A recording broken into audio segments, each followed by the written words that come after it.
안녕하세요. 정통교회 성경공부 시간입니다. 오늘은 창세기 41장을 같이 살펴보도록 하겠습니다. 창세기 40장의 이야기가 그 술 맡은 관원장과 떡 굽는 관원장의 이야기였죠. 감옥에서 바로 요셉이 꿈을 해석해주고 그 꿈대로 술 맡은 자는 복권되고 떡 맡은 자는 죽고요. 41장입니다. 만 2년 후에 바로가 꿈을 꾼즉 자기가 나일 강가에 서 있는데 보니 아름답고 살찐 7 암소가 강가에서 올라와 갈밭에서 뜯어먹고 그 뒤에 또 흉하고 파리한 다른 7 암소가 나일 강가에서 올라와 그 소와 함께 나일 강가에 서 있더니 그 흉하고 파리한 소가 그 아름답고 살찐 7 소를 먹은지라. 바로가 곧 깨었다가 다시 잠을 들어 꿈을 꾸니 한 줄기에 무성하고 풍성한 충실한 7 이삭이 나오고 그 후에 또 가늘고 동풍에 마른 7 이삭이 나오더니 그 가는 7 이삭이 풍성하고 충실한 7 이삭을 삼킨지라. 바로가 깬즉 꿈이라. 2년 후네요. 2년 후에 바로가 꿈을 꾸게 됐네요. 이제 40장에서도 꿈 얘기였고 41장도 꿈 얘기네요. 이것은 이제 꿈은 하나님께 속한 것인즉 이렇게 나오니까 하나님께서 역사하시고 이제 뭔가를 일을 이루어 가신다는 거죠. 그 꿈을 일단은 꿈 얘기고요. 8절 아침에 그의 마음이 번민하여 사람을 보내어 애굽의 점술가와 현인들을 모두 불러 그들에게 그의 꿈을 말하였으나 그것을 바로에게 해석하는 자가 없었더라. 여기에 나오죠. 그 꿈은 점술가와 현인들이 이렇게 해석을 하는 거죠. 그러니까 그 감옥에서 술 맡은 자와 떡 맡은 자가 꿈을 꿨으나 해석할 수가 없더라 이렇게 말한 게 그 자격과 권위라 그랬죠. 꿈을 해석할 수 있는 거 신을 받은 자 이런 자격과 권위. 술 맡은 관원장이 바로에게 말하여 이르되 내가 오늘 내 죄를 기억하나이다. 내 죄를 기억한다. 이게 결국은 이제 요셉이 말했잖아요. 내 말대로 되었을 때 당신에게 내가 은혜 받기를 원한다. 약속해달라 뭐 이런 쪽이었겠죠. 근데 그것을 술 맡은 관원장이 잊어버렸잖아요. 그러니까 이제 약속을 했는데 지키지 않았으니까 내 죄를 기억하나이다. 이렇게 보시면 되고요. 10절 바로께서 종들에게 놓아사 나와 떡 굽는 관원장을 친위대장의 집에 가두셨을 때에 나와 그가 하룻밤에 꿈을 꾼즉 각기 뜻이 있는 꿈이라.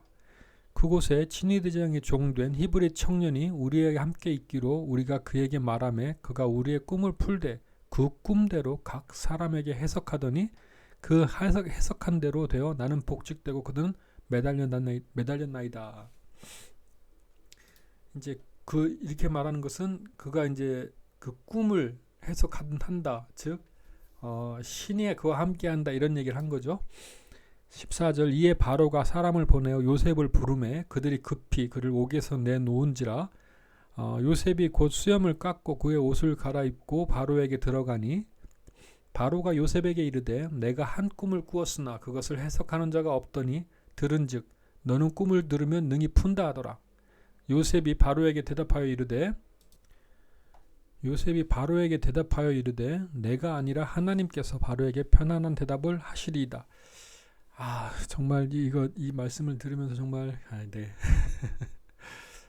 많이 반성이 됩니다. 많은 주의 종들이 이렇게 능력을 받으면은 결국은 자기를 드러내죠. 근데 요셉이 바로에게 말하되 내가 아니라 하나님께서 하신다 대답하시리다. 참 요셉이 하나님에게 지금 쓰임 받기 합당한 그런 그릇인 것 같습니다. 바로가 요셉에게 이르되 내가 꿈에 나일 강가에 서서 보니 살찌고 아름다운 7 암소가 나일 강가에 올라와 갈밭에서 뜯어먹고 그 뒤에 또 약하고 흉하고 파리한 7 암소가 올라오니 그같이 흉한 것들은 애굽 땅에서 내가 아직 보지 못한 것이라.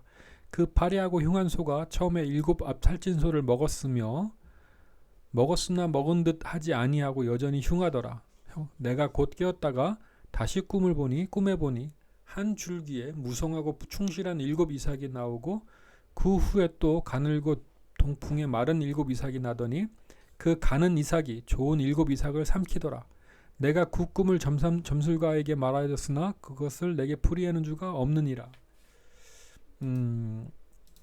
예, 요셉이 대답하죠. 요셉이 바로에게 아뢰되 바로의 꿈은 하나라. 하나님이 그가 하실 일을 바로에게 보이심이니이다.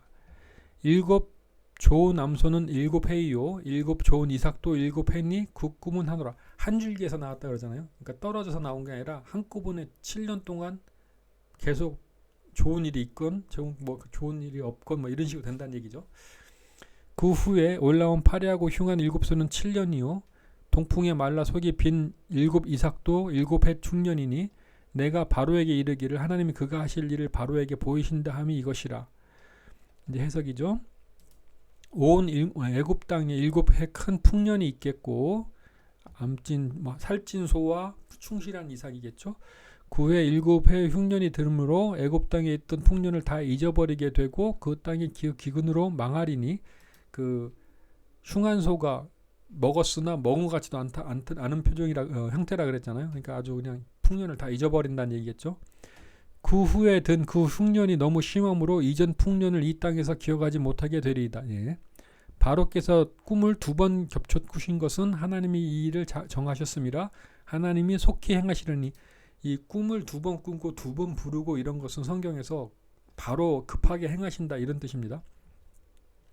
이제 바로께서는 명철하고 지혜 있는 사람을 택하여 애굽 땅을 다스리게 하시고 바로께서는 또 이같이 행하사 나라 안에 감독관들을 두어 그 7해 풍년에 애굽 땅의 5분의 1을 거두되 그들로 장차 올 풍년의 모든 곡물을 거두고 그 곡물을 바로의 손에 돌려 양식을 위하여 각 성읍에 쌓아두게 하소서. 이와 같이 그 곡물을 이 땅에 저장하여 애굽 땅에 임할 7해 흉년에 대비하시면 땅이 이 흉년으로 말미암아 망하지 아니하리이다. 바로와 그의 모든 신하가 이 일을 좋게 여긴지라. 바로가 그의 신하들에게 이르되 이와 같이 하나님의 영에 감동된 사람을 우리가 어찌 찾을 수 있으리요 하고. 이제 여기서 그 하나님의 영을 바로가 찾잖아요. 근데 이제 이게 그 배경이 좀 있는데요. 요셉이 여기서 총리가 될 수 있었던 이유가 원래 이 애굽 땅이 가나안 족속이에요. 가나안 함족 족속 땅이에요. 그리고 위에 그 데라와 우르와 데라 이렇게 아브라함이 내려왔던 땅 그 윗지방들이 그 셈족 그 노아의 그 아들 셈족의 땅이에요. 그러니까 그쪽은 아직 하나님의 사람들 셈족 그 장자 해가지고 그쪽이고 이 함족은 그 노아에게 저주받은 그 가나안 족속이 있잖아요. 네. 근데 이 출애굽기 때 마찬가지인데 같은 얘기인데 이 요셉이 그 총리가 될 수 있었던 게 요 금처를 저기에 배경으로 해가지고 함족 왕조에서 셈족 왕족으로 바뀌어요. 네. 그래서 이 요셉이 총리가 될 수 있었던 겁니다. 그러니까 이 바로는 애굽 바로인데 셈족 왕이에요. 그래서 하나님의 영을 이렇게 알아보고 얘기할 수 있는 겁니다. 뭐 출애굽기 때 하겠지만 출애굽기 때는 또 그 왕조가 바뀌게 되잖아요. 요셉을 알지 못하는 새 왕이 세웠다 그러잖아요. 이게 왕조가 바뀐 거예요. 우리 그 고려에서 조선 시대로 바뀌는 것처럼 왕조가 바뀌었기 때문에 요셉을 알지 못하는 게 아니라 요셉이 부정되는 거죠. 왜냐면 이제 고려 신하였으니까 조선 신하는 아니니까요. 아무리 똑똑하고 그래도 사육신 생뭐 이렇게 한 것처럼 그쪽 신하니까 인정되지 않는 것 이렇게 생각하시면 됩니다. 39절 요셉에게 이르되 하나님이 이 모든 것을 내게 보이셨으니 너와 같이 명철하고 지혜 있는 자가 없도다. 너는 내 집을 다스리라. 내 백성이 다 내 명령에 복종하리니 내가 너보다 높은 곳은 내 왕자뿐이니라. 하나님의 사람인 것을 이제 바로가 인정하는 거죠. 바로가 또 요셉에게 이르되 내가 너를 애굽 온 땅의 총리가 되게 하노라 하고 자기의 인장 반지를 빼어 요셉의 손에 끼우고 그에게 세마포 옷을 입히고 금사슬을 목에 걸고 자기에게 있는 버금수레의 그를 태우매 버금수레, 으뜸수레가 있겠죠.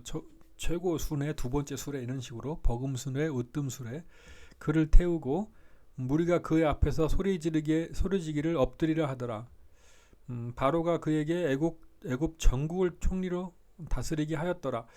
그 예. 44절도 같이 보시죠. 바로가 요셉에게 이르되 나는 바로라 애굽 온 땅에서 내 허락이 없이는 수족을 놀릴 자가 없으리라 하고 이제 그 우스갯소리로 이때 그 가장 떨었던 사람들이 누굴까요? 네. 그 친위 대장의 부인 뭐 그 거의 뭐 사시나무 떨듯 떨지 않았을까요? 그때도 이제 그 보면은 친위 대장이 그 관원이잖아요. 높은 관원. 그때는 그 관원들끼리 그 결혼할 때 그 우리나라 양반 이런 것처럼 그 아무나 하고 결혼하지 않습니다. 그 딸 보디발의 아내겠죠. 보디발의 아내는 그 높은 관직에 있는 그런 아버지를 둔 딸이에요. 네. 어쨌든 그러니 그 집안이나 아니면 그 딸은 정말 지금 정말 사시나무도 떨고 있겠죠. 네. 그리고 뭐 하여튼 뭐 그렇습니다. 그 영화 얘기니까 다른 얘기는 어떤 영화에서는 뭐 그 술 맡은 관원장 그 사람도 좀 이렇게 떨더라고요. 하여튼 뭐 예, 그런데 그렇습니다. 네. 45절. 그가 요셉의 이름을 사분낫 바네아라고 하고 또 온의 제사장 보디벨라의 딸 아스낫을 그에게 주어 아내로 삼게 하니라. 요셉이 나가 애굽 온 땅을 순찰하니라. 요셉이 애굽 왕 바로 앞에 설 때 30세라 그가 바로 30세라 그가 바로 앞을 떠나 애굽 온 땅을 순찰하니 이때 그 요셉이 30세인데 그 이때는 아마 그 이삭이 죽었을 때일 겁니다. 이삭이 죽고 나서 요셉이 총리가 됐을 때 이삭이 죽은 걸로 제가 기억이 나서 네. 47절 7해 풍년에 소지 소출이 심히 많은지라 요셉이 애굽 땅에 있는 그 7년 곡물을 거두어 각 성에 저장하되 각 성읍 주의 밭의 곡물을 그 성읍 중에 쌓아둔 곡식이 바다 모래같이 힘이 많아 세기를 그쳤으니 그 수가 한이 없었음이더라. 흉년이 들기 전에 요셉에게 두 아들이 나되 곧 온의 제사장 보디베라의 딸 아스낫이 그에게 낳은 자라.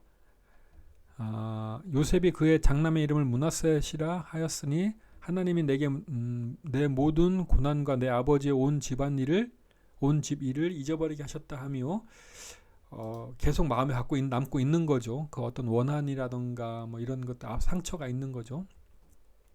52절 차남의 이름을 에브라임이라 하였으니 하나님이 내가 수고한 땅에서 번성하게 하셨다 하며더라.